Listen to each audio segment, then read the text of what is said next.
Assalamualaikum warahmatullahi wabarakatuh. Sebelumnya perkenalkan saya Dewa Purnama Hidayatullah dengan ujung 09. Pada kesempatan kali ini saya ingin memaparkan progres dari proyek kecerdasan buatan saya yang saya beri judul klasifikasi fashion item menggunakan metode convolutional neural network atau yang lebih biasa dikenal dengan CNN. Baiklah, sebelum membahas lebih dalam mengenai proyek yang saya buat, ada baiknya kita mengetahui terlebih dahulu apa itu Convolutional Neural Network atau CNN.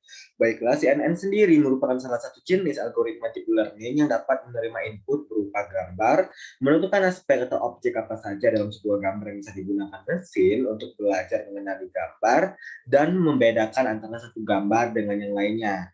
Dengan kata lainnya, CNN ini sendiri merupakan salah satu metode yang paling banyak digunakan untuk pengklasifikasian gambar.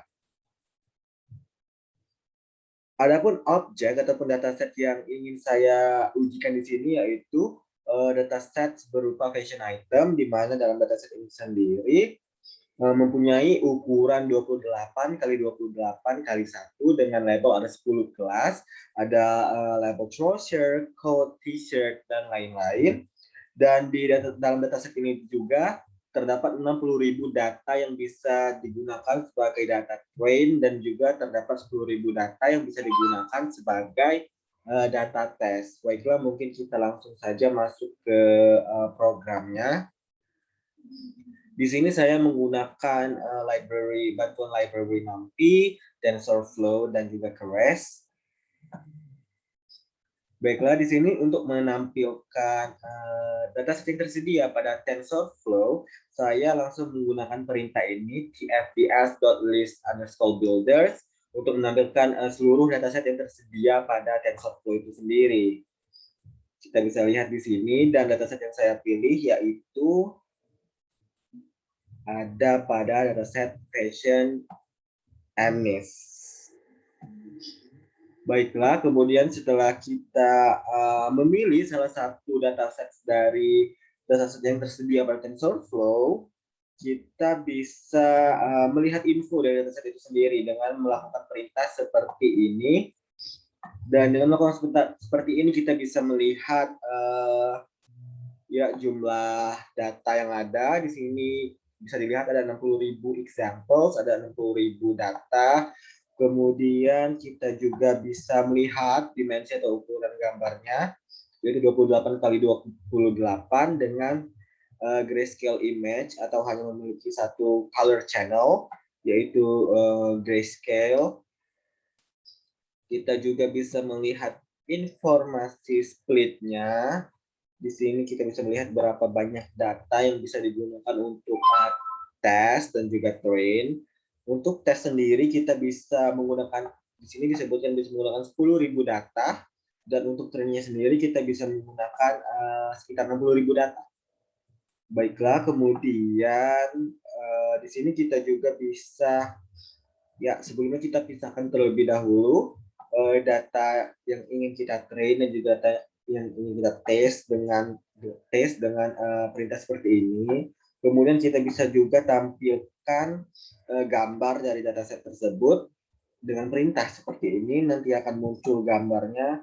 Di sini bisa dilihat ada banyak sekali jenis fashion item, seperti di label nomor 2 itu jenisnya pullover, label nomor 1 itu trouser, label nomor 8 itu bag, 9 itu ankle boot, dan lain-lain, yang mana totalnya di sini ada 10 label. Kita bisa lihat juga di sini tadi ya ada label dari 10 kelas.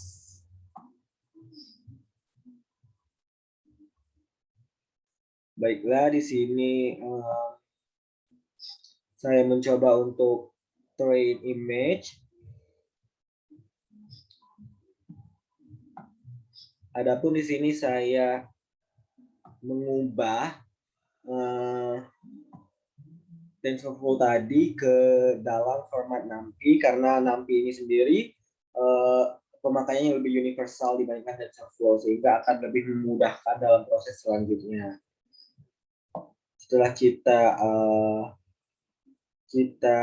pisahkan seperti ini antara train image, train labels, test image, dan juga test labels. kita bisa melihat ukuran dari di sini dia contoh dari train. Kita bisa lihat bahwa data train itu ada 60.000 data dengan dimensi 28 kali 28 dikali 1. Di sini kita bisa lihat bahwa kita hanya mempunyai satu color channel, yaitu grayscale, sehingga kita tidak perlu lagi mengubah warnanya, karena kita bisa lihat pada presentasi ini, ketika sebuah gambar itu memiliki warna dengan 3 color channel yaitu RGB, maka itu akan lebih menyulitkan bagi mesin untuk menemukan pola-pola tertentu, karena ketika gambar yang kita gunakan itu memiliki 3 color channel, maka itu akan bisa dipengaruhi oleh cahaya dan faktor-faktor lainnya yang bisa menyebabkan bias ataupun penyimpangan dari hasil train yang akan dilakukan nantinya. Sehingga ada baiknya kita menggunakan satu color channel saja, yaitu grayscale, sehingga mesin akan lebih mudah mencari pola-pola tertentu dalam gambar tersebut, seperti menemukan ujung-ujung dari setiap gambar dan menentukan bentuk yang ada pada gambar tersebut, supaya mesin pada akhirnya bisa mengklasifikasikan gambar apa yang dilihatnya gitu, atau dideteksinya. Kemudian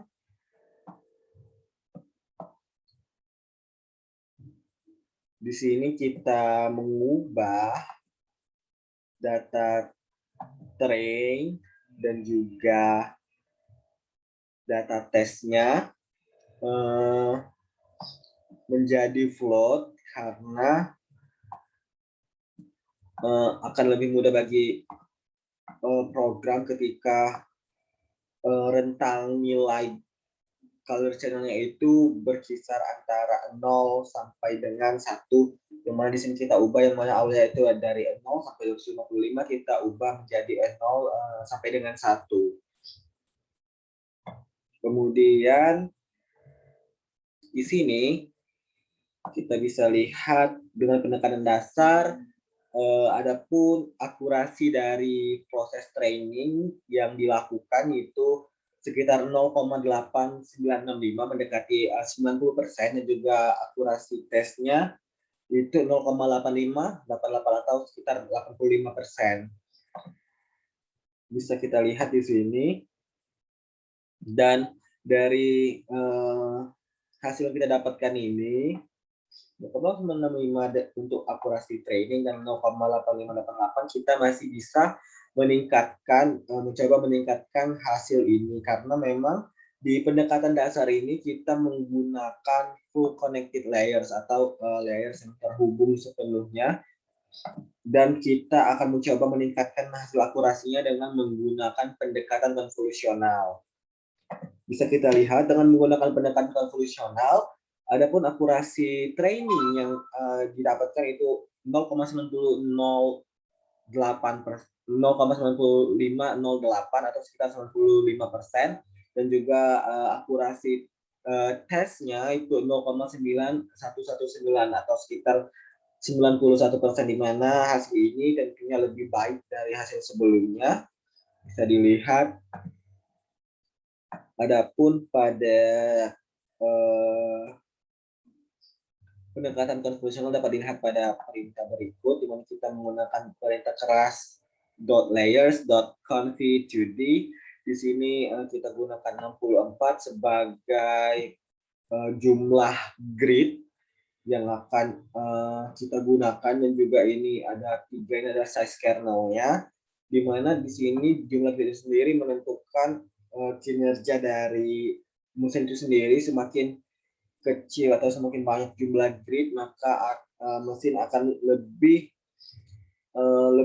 terlatih untuk membaca pola-pola tertentu dari setiap grid yang ada. Dan di sini kita bisa lihat hasil akurasinya. Di sini juga kita bisa lihat hasil akurasi untuk tesnya.